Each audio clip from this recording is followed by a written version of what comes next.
C'est quelque chose, il faut aller au-delà de ça. Unique au monde et la plus dure. Une épreuve qui a plus de racines, qui est plus l'essence même de l'enduro. Questa classica che credo che diventerà la più dura e già è diventata la più dura gara al mondo. Pour un enduriste, gagner une Gilles Lallet, c'est l'aboutissement, ça peut être l'aboutissement d'une carrière ou le résultat de sa vie, quoi. C'est mythique, la course de Gilles qu'il voulait faire, et c'est une course où je suis obligé de venir. Quand je serai capable d'être à l'arrivée de la Gilles Lallet, j'y serai. Pour lui en tout cas, pas pour forcément une satisfaction personnelle, mais par rapport à Gilles, à la course qu'il a créée. Donc ça, j'y serai tant que je pourrai, je serai là.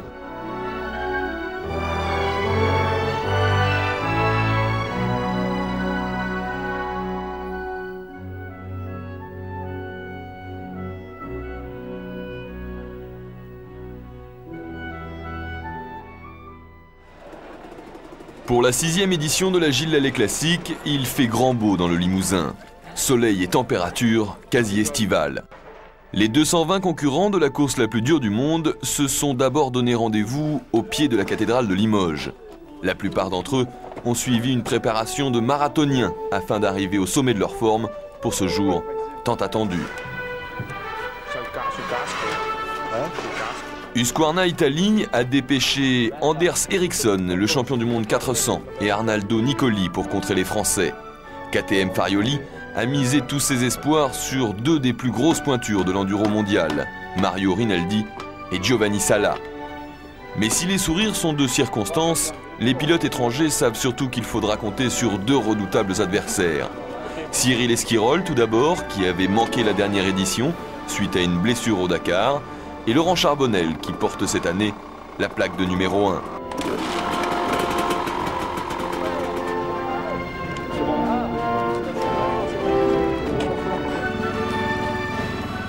Les contrôles techniques resteront comme toujours ouverts très tard dans la nuit afin de permettre aux retardataires de rentrer leur machine dans le parc fermé. Jusque-là, l'ambiance est bon enfant, même si tout le monde s'attend à une édition particulièrement pimentée.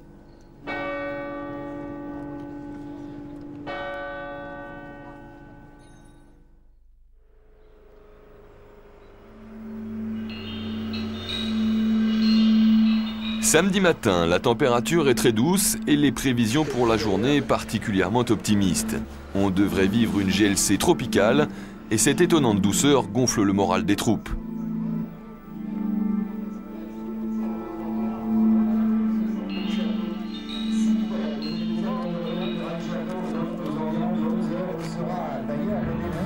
Cet après-midi à 15h de la boucle finale. Il y aura donc 100 pilotes. Qualité de ma machine et puis toujours le moral d'acier pour essayer de faire un meilleur résultat, le meilleur résultat possible. C'est très dur l'année dernière. Bon, j'espère effacer ça, je vais oublier l'année dernière et rouler cette année. Il est pas sur un 4 ans, il est revenu sur un énorme. Ça fait un petit moment que je n'ai pas chié sur le moto, mais là on va voir, ça dépend du temps. Ah, oui. Peter Hansel, bien sûr, et quelques autres. Pour tous les tops, la course a déjà commencé. Les regards se durcissent, tous se repassent le film des reconnaissances. Pour eux, l'objectif est simple, être impérativement dans le top 10 à midi, car sinon, les choses vont se compliquer. Au programme de l'enduro de sélection, 2 spéciales banderolées, 2 lignes et un tracé de 200 km que les organisateurs ont voulu technique avant tout. Entre Limoges et Pérat, on va se juger, se jauger et pourquoi pas déjà marquer la course de son empreinte.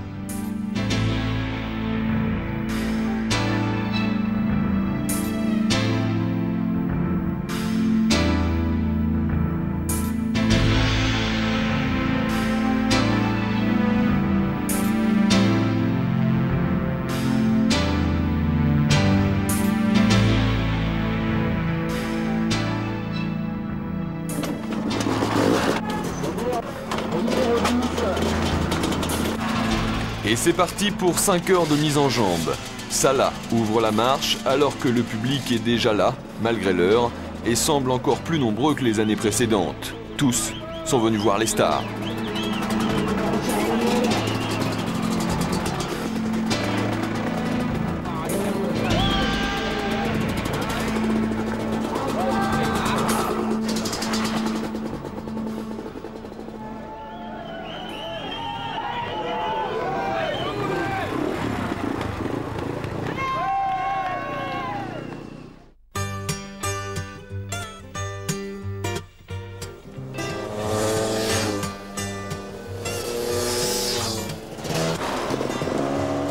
Comme prévu, le circuit du matin ne présente aucune difficulté infranchissable.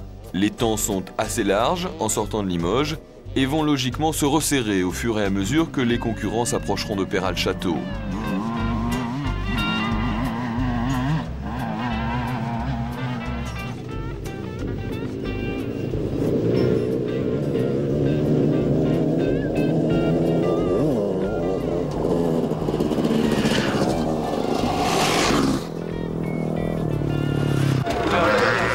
C'est Kiki Boulet et sa 300 KTM qui vont ouvrir le bal des hostilités en s'offrant le premier scratch du jour.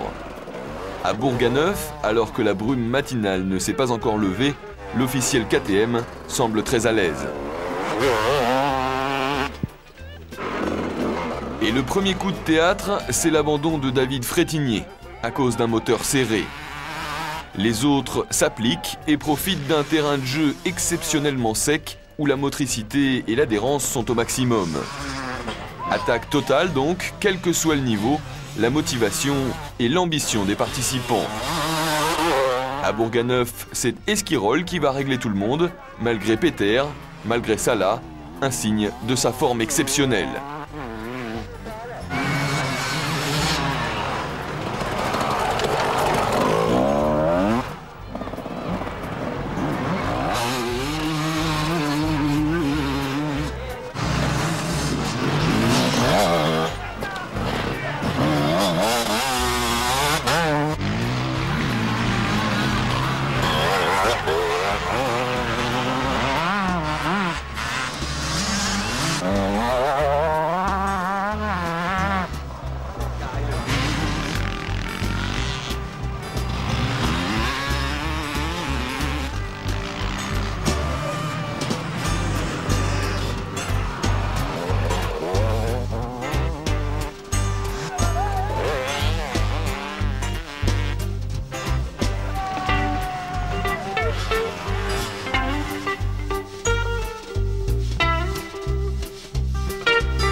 Visiblement, devant, on est plutôt serein.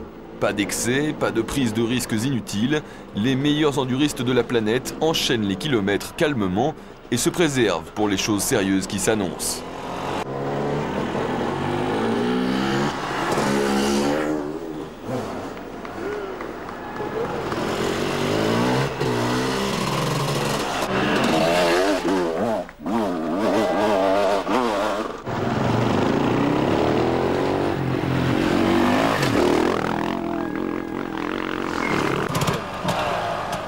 Saint-Junien-la-Brégère, dans la deuxième ligne, Boulet part une fois encore le couteau entre les dents.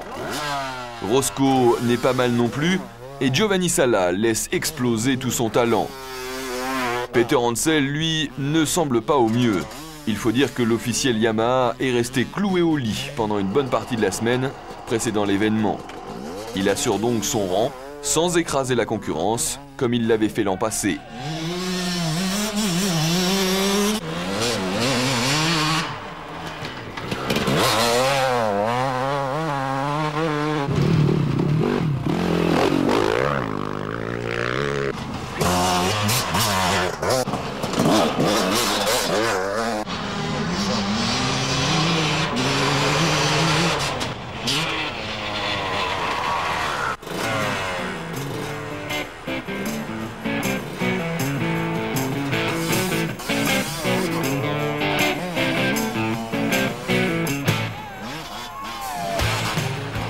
À Peral-Château, c'est la dernière spéciale de la matinée.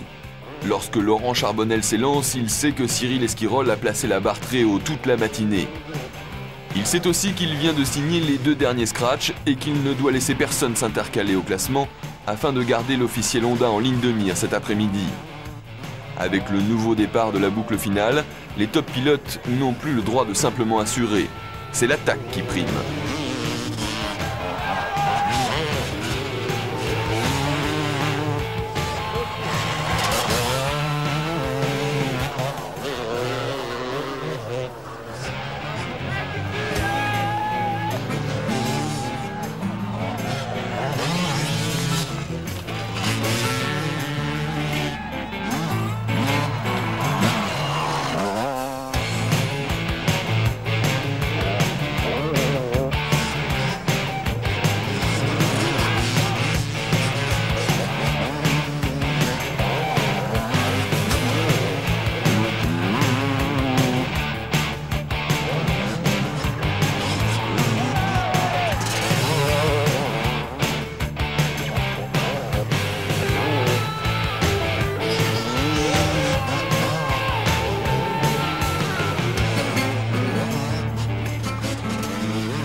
Une fois encore, Esquirol est au-dessus du lot.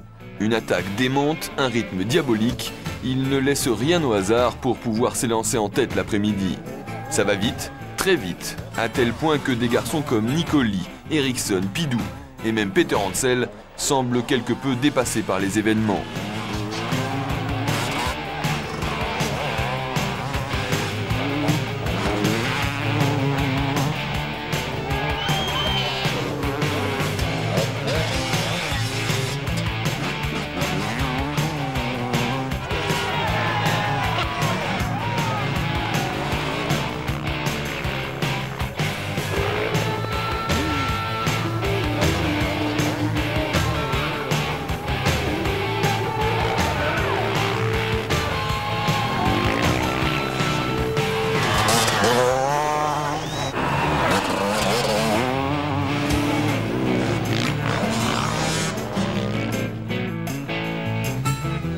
Un peu plus loin derrière, c'est pareil pour les poireaux.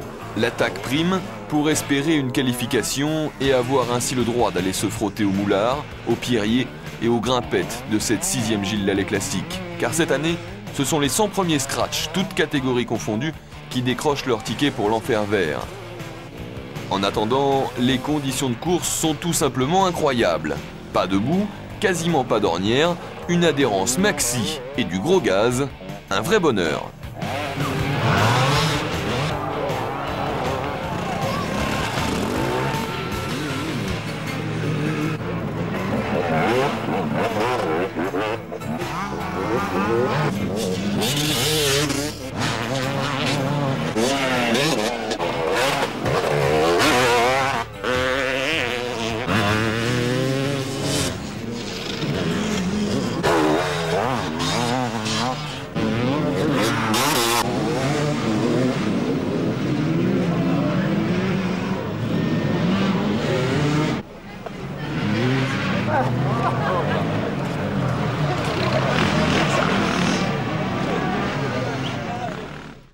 Et la 4e, on fait un petit récapitulatif donc, de ces 4 spéciales. Pour l'instant, bien sûr, ce sont des places officielles. À la mi-journée, c'est l'heure des comptes. Et si tous les top inter en profitent pour récupérer et se restaurer, les seconds couteaux, eux, épluchent les premiers classements qui tombent.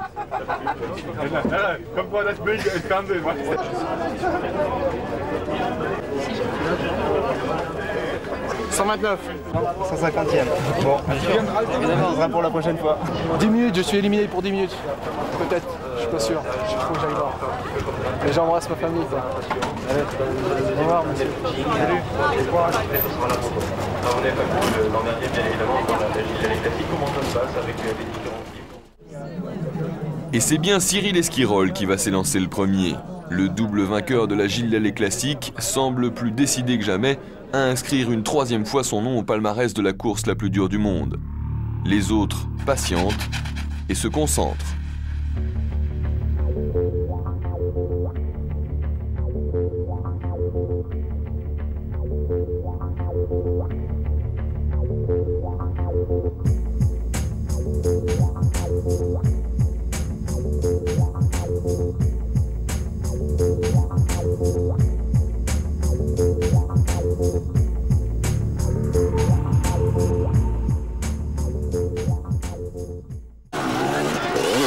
Comme l'année dernière, les départs de l'après-midi sont donnés un par un toutes les 5 secondes pour les 20 premiers scratch, puis 2 par 2. Esquirol, Bernard, Charbonnel, Salah et les autres, toutes les grosses pointures sont évidemment aux avant-postes. Seul Peter Hansel, victime d'un petit problème d'assistance le matin qui lui vaudra 1 minute de pénalité, va partir en 20e position.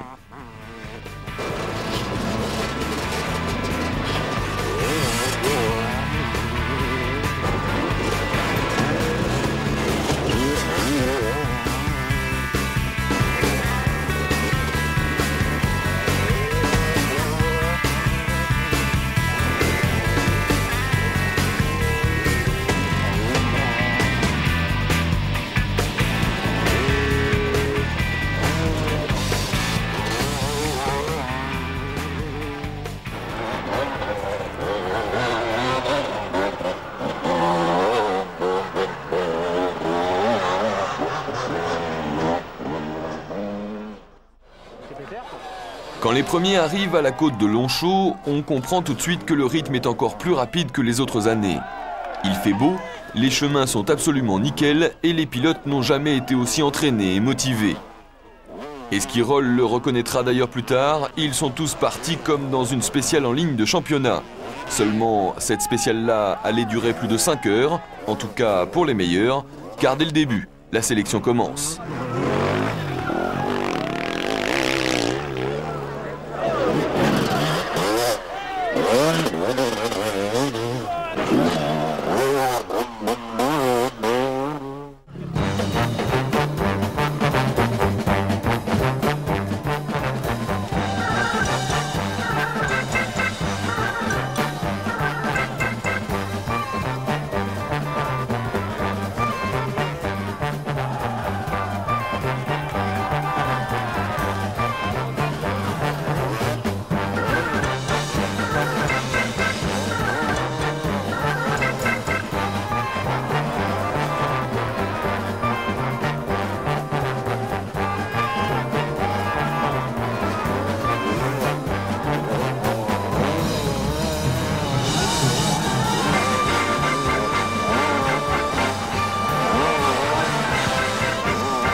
Avant l'énorme moulard de quenouilles que les pilotes vont cette année prendre dans toute sa longueur, on retrouve Esquirol dans le bourbier du Grand Gramont.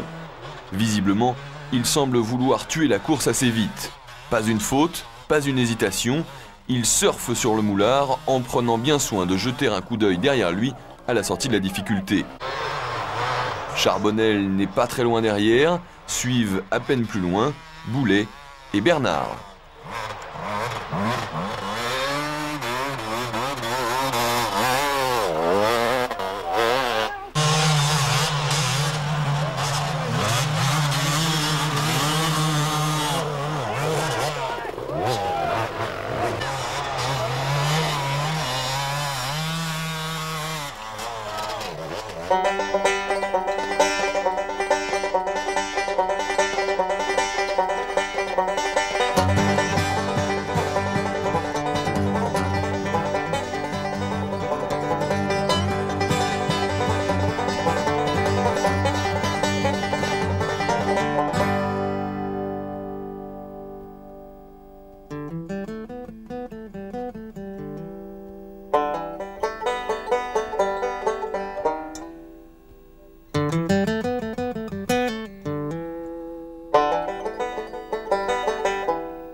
Le bois de Crozat, premier véritable juge de paix du parcours limousin, ne semble poser aucun problème à Esquirol. Et c'est Christian Boulet qui a pris la chasse à son compte, alors que Charbonnel est affaibli par des crampes dans les avant-bras.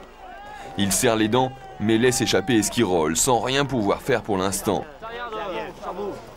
À la fin du premier ravitaillement, la tête de course est déjà en avance sur les prévisions les plus optimistes.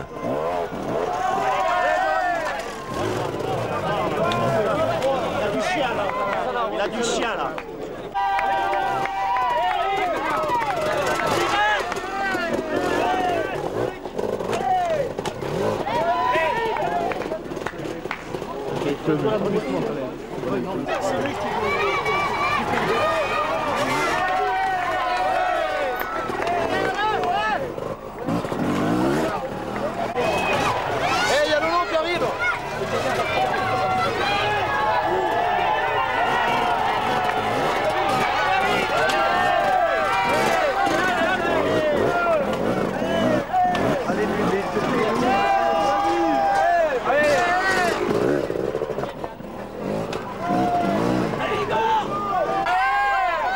Pourtant fatigué et malade, Stefan Peter Hansel pointe sa Yamaha parmi les 10 premiers lorsqu'il arrive à Crozat.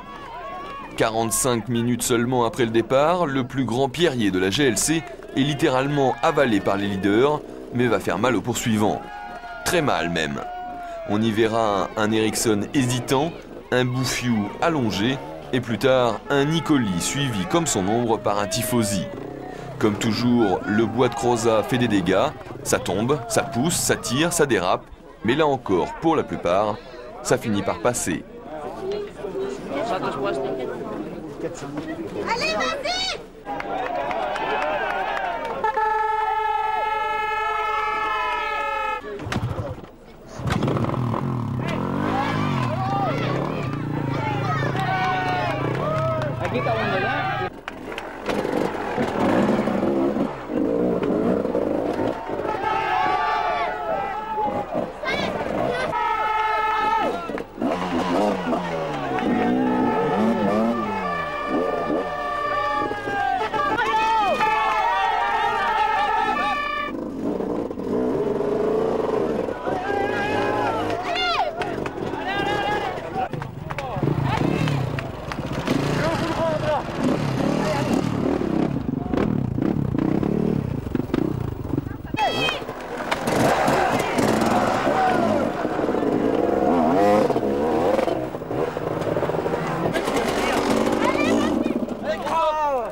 Au début du second ravitaillement, les positions se figent quelque peu. Esquirol a fait le trou et Bernard, Charbonnel, Salah et Peter Hansel sont un peu plus loin derrière. Ce premier ravitaillement sera surtout catastrophique pour Christian Boulet qui va percer une durite sur sa 300 et casser son moteur peu de temps après.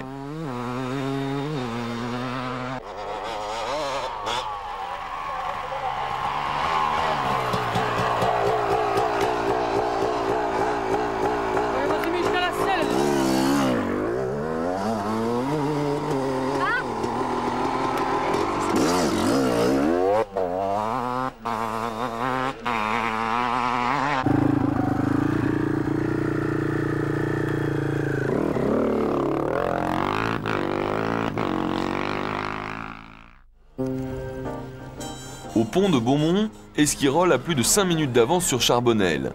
Facile, précis, l'officiel Honda survole les difficultés avec une vista et une efficacité déconcertantes.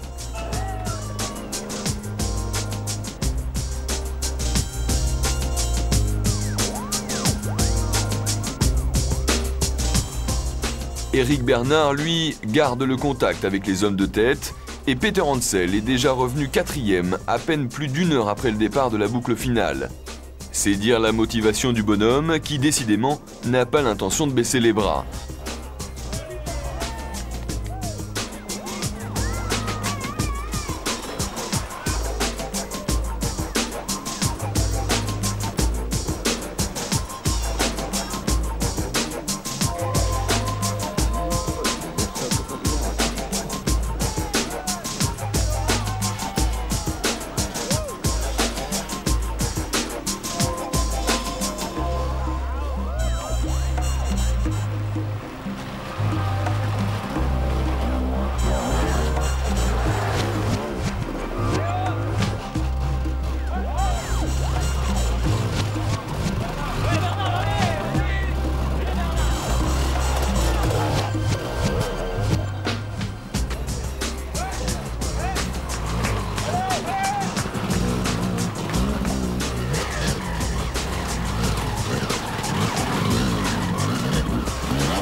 À la fin des 2 premiers ravitaillements, la 250 Honda enfonce le clou en arrivant à l'Avenot. Une fois encore, Esquirol ne se pose pas de questions et passe de flèche en flèche, quasiment en trace directe. Grâce à une météo clémente et d'excellentes conditions de course, on comprend vite que rien ne pourra l'arrêter. Il est fort, presque trop fort. À l'Avenot, il passe avec plus de 45 minutes d'avance sur l'horaire initial.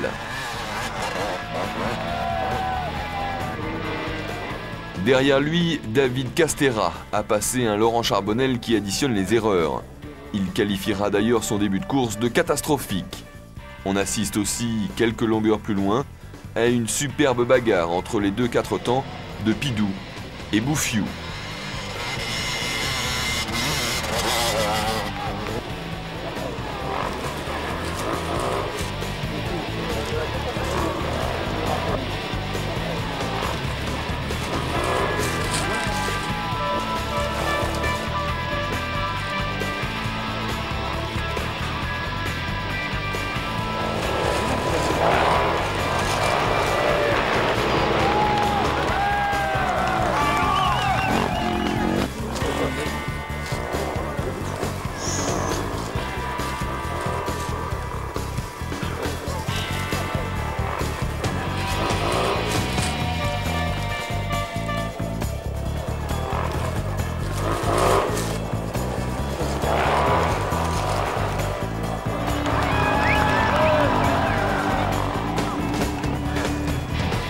L'autre grosse surprise, c'est évidemment la prestation de Gilles Alguet, qui se maintient dans le groupe de tête et affiche une forme hors du commun.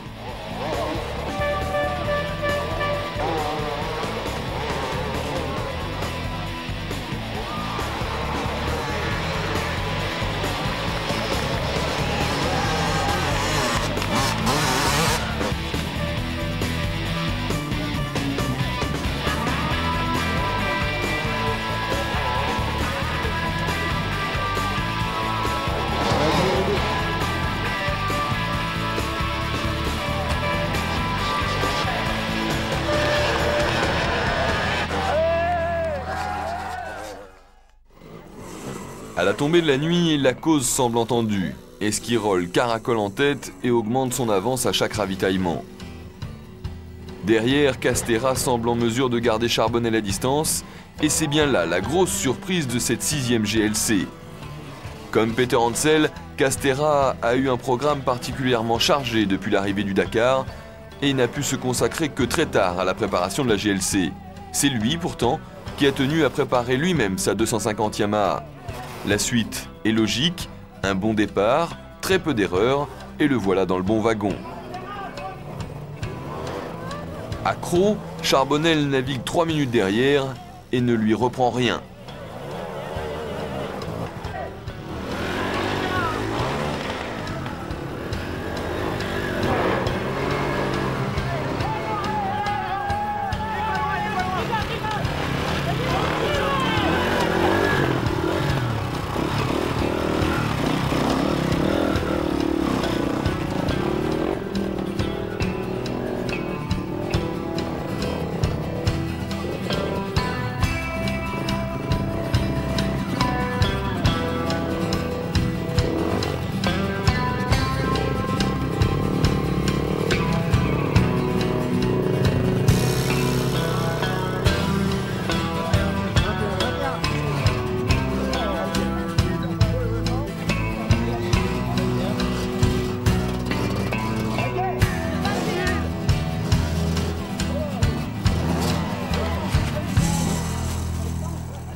En arrivant au ravitaillement 3, Esquirol est d'un calme olympien. Il sait qu'il est en train de se construire sereinement un nouveau succès.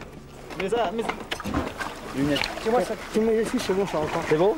Tu veux pas changer, Cyril? Ouais, donne-moi un autre paire. Mais des paires de lunettes? Ouais, mais des verts, pas des gris. Hein. Voilà. On serre l'autre peut-être.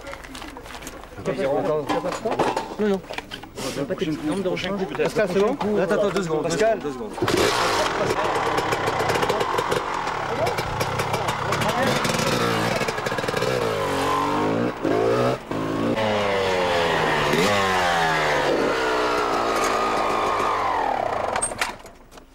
C'est bon. J'ai lu le permis. Comment ça va? Voilà. Banane? Des gants. Changer les gants? Allez. Tu as enlevé le truc quand même? Ouais, c'est bon. Ça va toujours? Ouais, je t'en mets. C'est bon. Ça va toujours d'ailleurs. C'est quoi ces gants là? Ça sert, non? Non, non, c'est bon. Roscoe, il a morflé. Il est comme un déjà. T'as encore des crampes, David, ou pas? Un peu, ouais. Je vais prendre ça. La lampe. Est-ce que tu as une lampe de poche? On peut la mettre par là? Thierry. Je te mets une lampe de poche ici à droite. Le nuit ou pas? Ouais.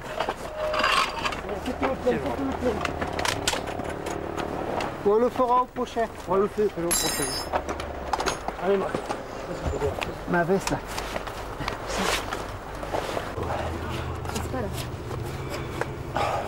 C'est bon, Yvan? Non. Allez-y, c'est bon. C'est trop plein. Vide-le un peu.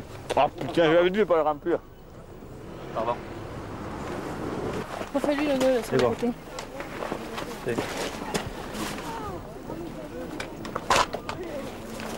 bon? C'est bon, on met tout ça.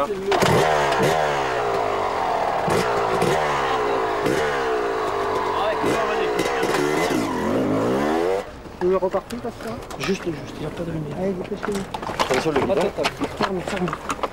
À mi-parcours, alors que le plus dur semble passer, Charbonnel reprend enfin du poil de la bête. Allez, je le fais ça. Baisse-le, lève-le. Il est où le tuyau? C'est bon, c'est bon.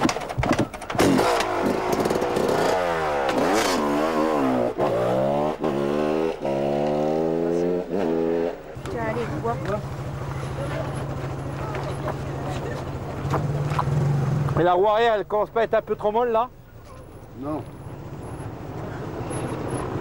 Tu es arrivé, Laurent? Ah putain, j'ai non, bordel. Du sucre là. Moi à bouffer du pain et machin. Hein?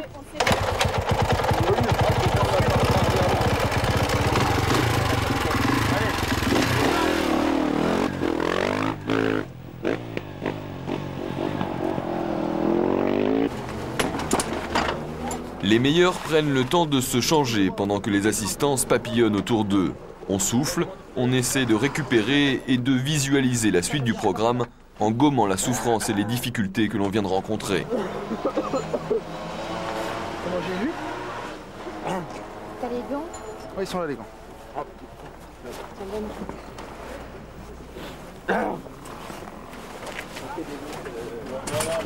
Tu changes le slip, non?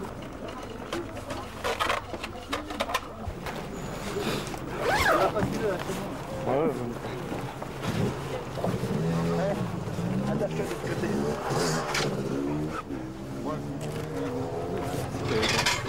Ça, c'est...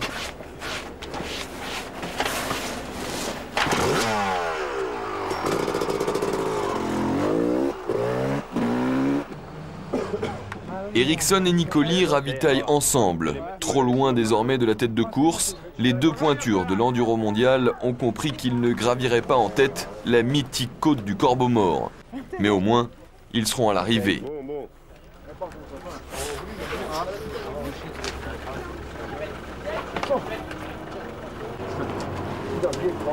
Restez au pas, c'est bon hein.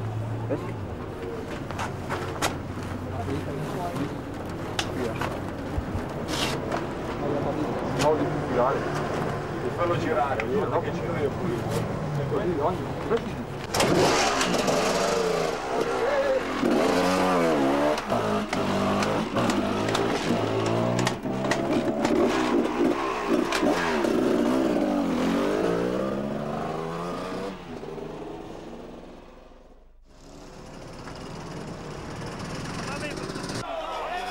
Comme des balles, les pilotes avalent les difficultés avec une aisance incroyable. À Saint-Pierre-de-Bellevue, Laurent Charbonnier et les responsables de secteur avaient pourtant bataillé ferme sous la pluie et dans le gras pour toucher le sommet de cette côte sous les sapins pendant les reconnaissances. Toutes les stars, elles, vont passer d'une traite, de nuit et quasiment sans effort, la côte de Saint-Pierre. Elle a chauffé. Ça a fumé. Regarde l'eau et regardez les radiateurs, s'il n'y a pas de la mer, on dirait qu'elle ne refroidit plus.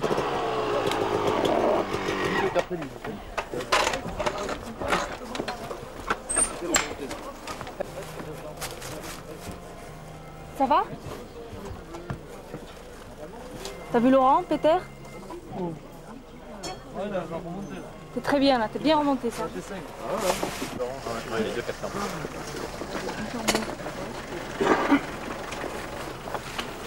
C'est qui est devant? C'est Roscoe. Putain, il a la santé ce qu'on a. Oui. On est bon. Tu changes de gants? Carta. Bon.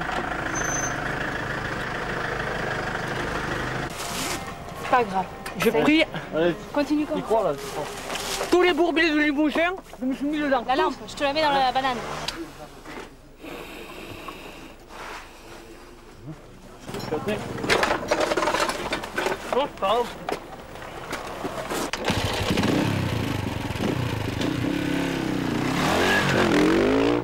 Pidou, Nuc et Salah repartent du 4e ravitaillement.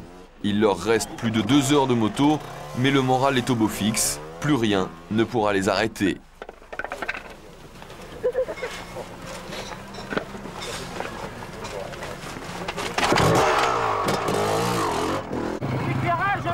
Un éclairage, ils m'ont tout arraché.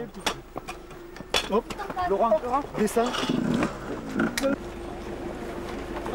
Ça passe vite, prendre. Mais non. Ça peut changer, tout peut arriver. Tu veux le capulet là? Ça allait nickel, voilà. J'ai roulé 1 minute sans fin, je me suis arrêté le boucole.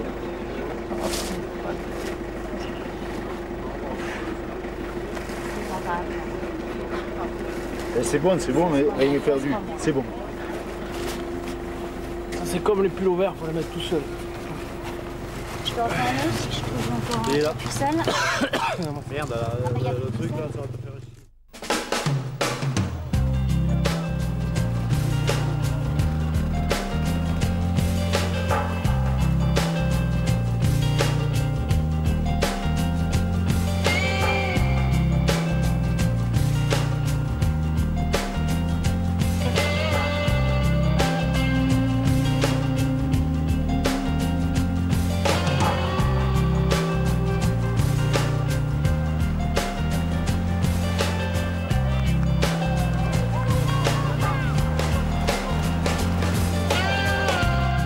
Lorsque Charbonnel passe à la cascade des Jarreaux, il sait depuis longtemps qu'il a perdu la Gilet classique. Devant, Esquirol est tout simplement intouchable et l'officiel Kawa, qui vient enfin de passer Castera, s'en va calmement et pour la 6e fois consécutive vers l'ultime difficulté du tracé. Les autres suivent régulièrement et tous semblent d'accord sur une chose, cette année Esquirol évoluait sur une autre planète. À la cascade des Jarreaux, il est d'ailleurs passé, comme partout, sans aucune aide extérieure.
Et soudain, alors qu'on attend une 250 Honda dans un corbeau mort plus dense que jamais, à la surprise générale, c'est Laurent Charbonnel qui pointe son phare.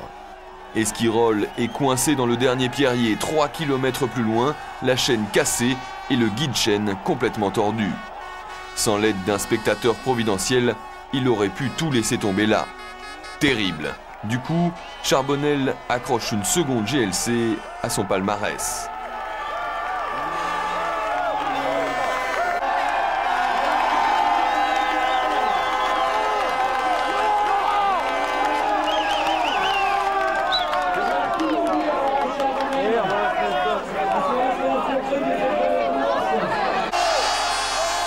Sur le podium, tout là-haut, il ne laisse pas vraiment éclater sa joie devant les 15 000 spectateurs entassés pendant plus de 2 heures. David Castera, lui, ne semble pas vraiment réaliser qu'il est en train de grimper sur la deuxième marche de la course la plus dure du monde. Personne ne l'attendait là, lui non plus sûrement. Le public l'accueille comme un héros par une vague dont il se souviendra longtemps.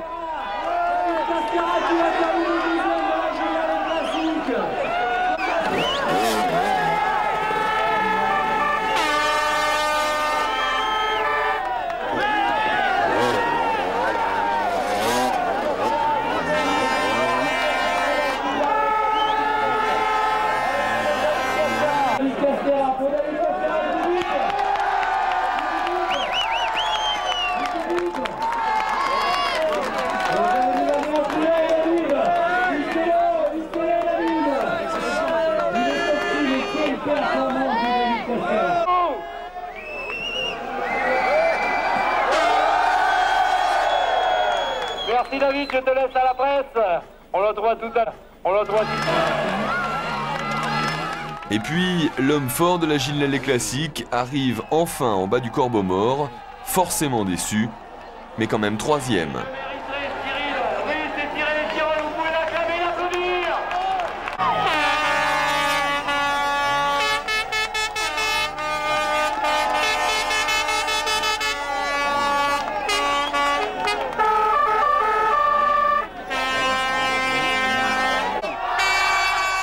Absolument pas marqué par l'effort et les 5 heures de course qu'il vient de faire, Esquirol, en grand professionnel, trouve le moyen de venir saluer son public.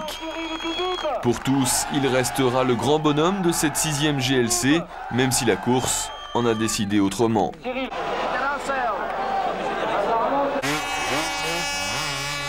Depuis plus d'un ravitaillement, Salah était sur les traces de Pidou.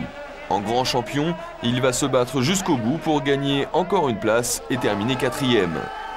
À l'arrivée, il reconnaîtra être parti trop sagement, pensant que la course allait être beaucoup plus dure. À la mi-course, il changea de rythme, mais le break était fait.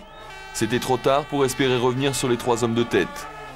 Salah et Pidou termineront quasiment roue dans roue, offrant au public une des plus belles images de cette édition.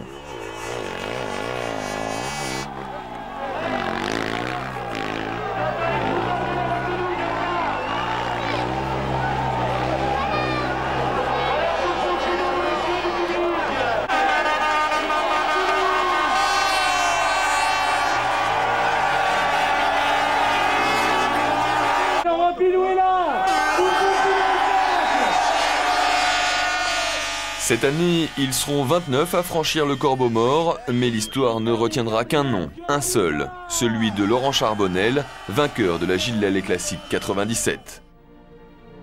J'avais des crampes de partout et après bon, j'avais pris un coup au moral. Une fois qu'on a trouvé le rythme, on ne peut plus lâcher, même si on est fatigué, on se dit bon allez, il faut continuer, ils sont pas loin. J'avais le bon rythme, bon, j'étais très bien physiquement, très bien dans ma tête, donc j'avais vraiment aucun souci à me faire. Et vous accrochez le bon wagon, même si physiquement on est un peu juste, avec la tête, c'est obligé que ça aille bien.